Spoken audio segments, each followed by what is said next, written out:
hours, which is probably how long that's going to take. Yeah. And We'll just come back for dinner tonight. yeah, we'll come back later on this afternoon. But really, there's a couple ways you could do it. Low and slow on the stovetop, like we have it right now. Yeah. Sorry, there we go. Or you could pop it into the oven, 350, probably for the same amount of time, Yeah. like 2.5, 3 hours, and it's just covered, obviously. It's really a matter of going in there and, you know, when that beef is falling apart, you're pretty much ready to Mix go. it all during the 2 hours? I'd give it 1 or 2 stirs maybe, but not, like I said, not back to it all the time. And you want to make sure you're, I would give it 1 quick stir in the beginning to get that ketchup in there. Push everything down.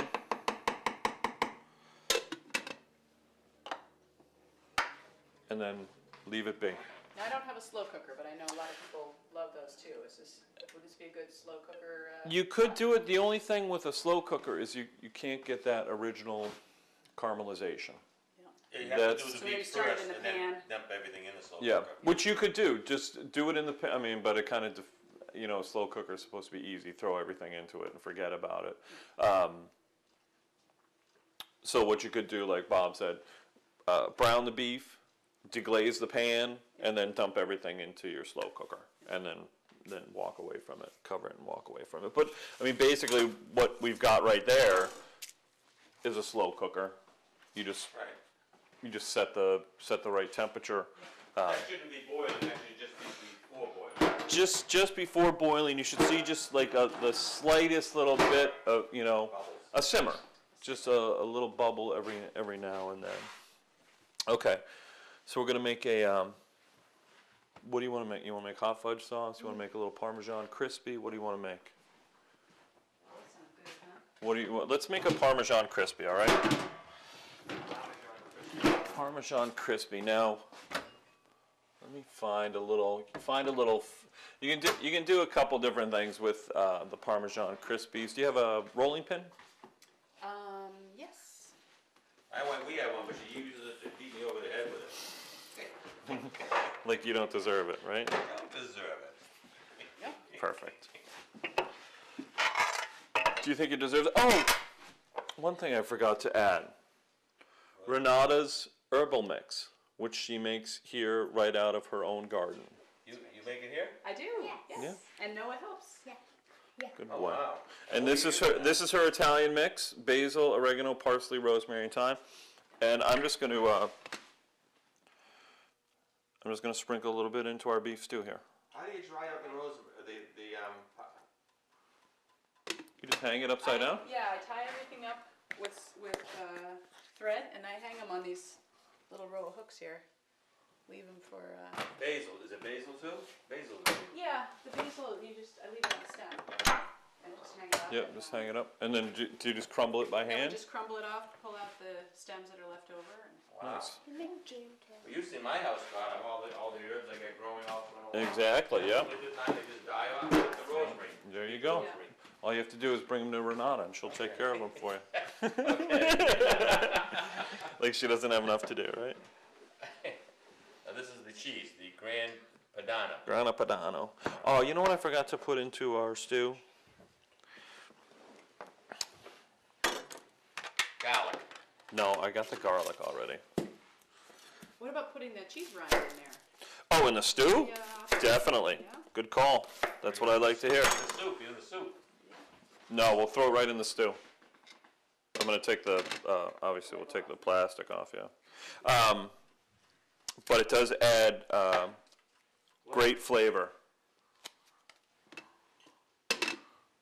And once it starts to melt, it's really good. So you wouldn't put that in the soup then?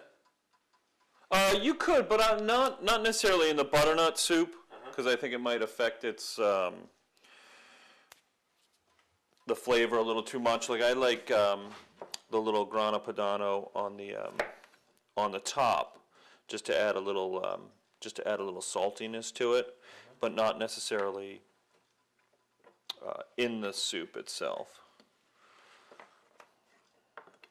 But good call, yeah. This will add some little underlying kind of saltiness to the stew. And who knows, that may melt completely.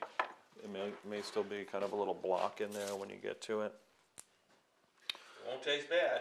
No, that's and I like the way you think. You know, use everything you can. You know, there's no reason.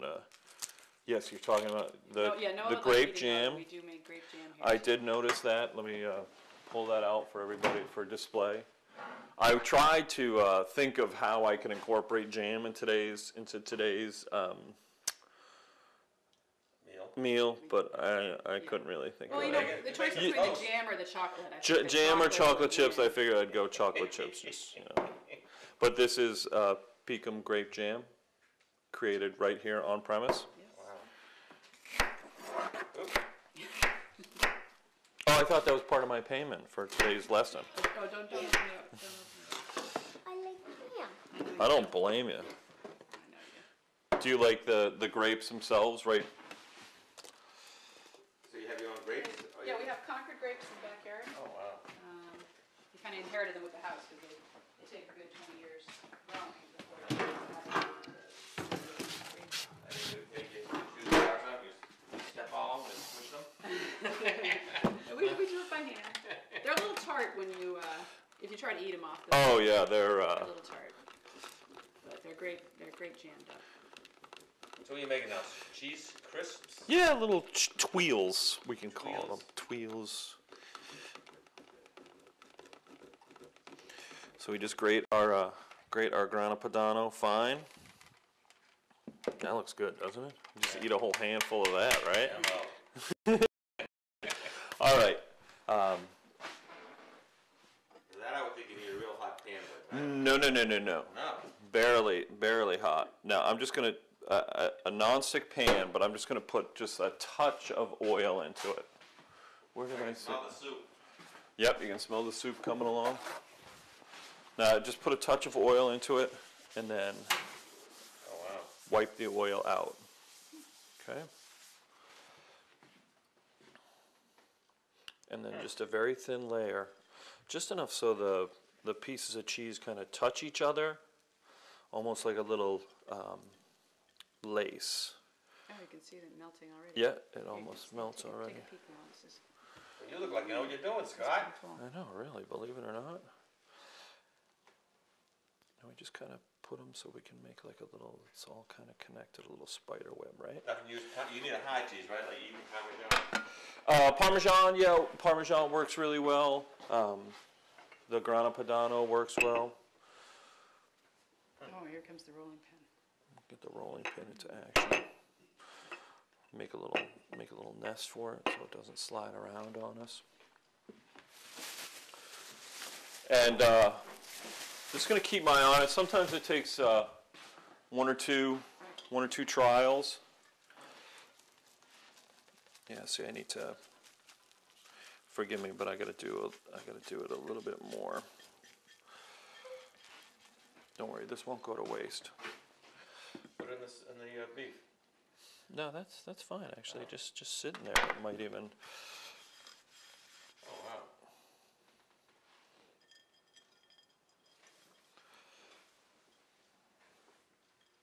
And I've never tried this with Grana Padano, so it may be, it may not work, but we'll try. Good to experiment, right? Yeah, exactly. Well, I mean, what's the worst that can happen? We got a nice blob of melted Grana Padano there.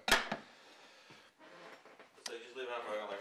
Just leave it on. No, because I do want it to kind of start to brown a little bit. But like everything else, it's an experiment, so we'll see what happens. Oh. Not good in here, huh? There's our butternut bisque. Oh, wow. All right. Nice. Can you see that? And basically, all we're gonna do is we're gonna Want to see it fall apart? fall it apart.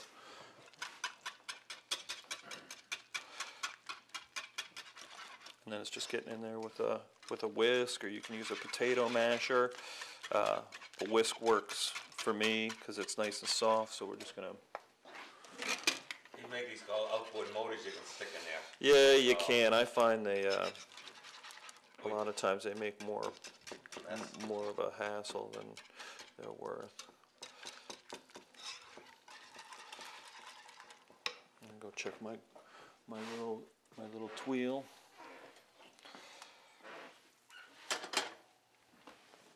Starting to come around, but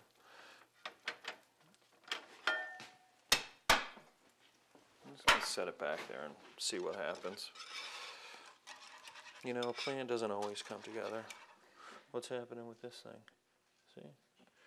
I think it might have been the little addition of oil in that first one. Normally I do a dry pan, but I wanted to see, you can kind of see the oil seeping out of that, so.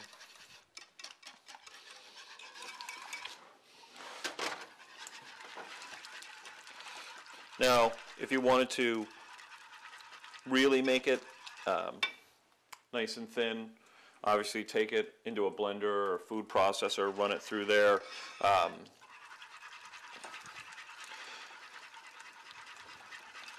Get it nice and silky smooth. You can get it pretty smooth just via whipping it. But having some little chunks of butternut squash isn't necessarily a bad thing. Now, I would probably add just a touch of heavy cream to it if I was at the restaurant. But at this point in time, I would start my seasoning process now.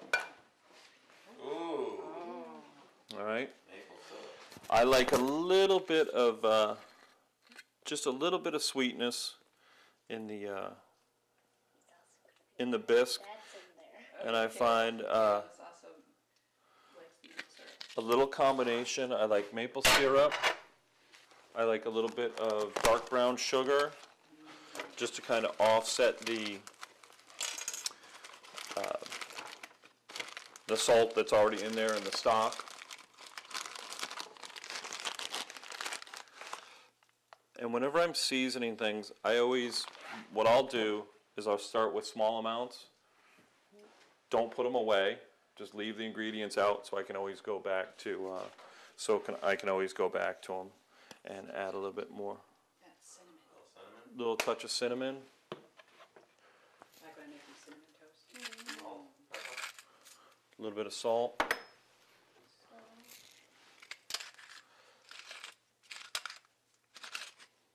A little bit of pepper. We'll let this simmer a little bit longer, and then we'll check seasonings. I don't know if my little tweels are gonna. I don't know if my tweels are gonna work out. You can see them starting to harden up a little bit here. You know what I'm gonna do is I'm gonna go Another layer.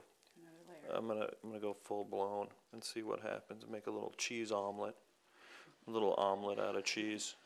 See what happens. I mean, what's the worst that can happen, right, Noah? Nothing. This is how I learned to cook. I didn't go to school. I didn't, I wasn't formally trained. You kind of see something done and you give it a shot. Give it a try. But see, one thing. See, now I don't think this type of cheese is actually hard enough. Suitable, yeah. Yeah. It's not hard enough. But we'll see. I'll let it really kind of cook back there, and we'll see what happens. Now, for the best part of the meal, right? Dessert. Hot fudge. Very simple.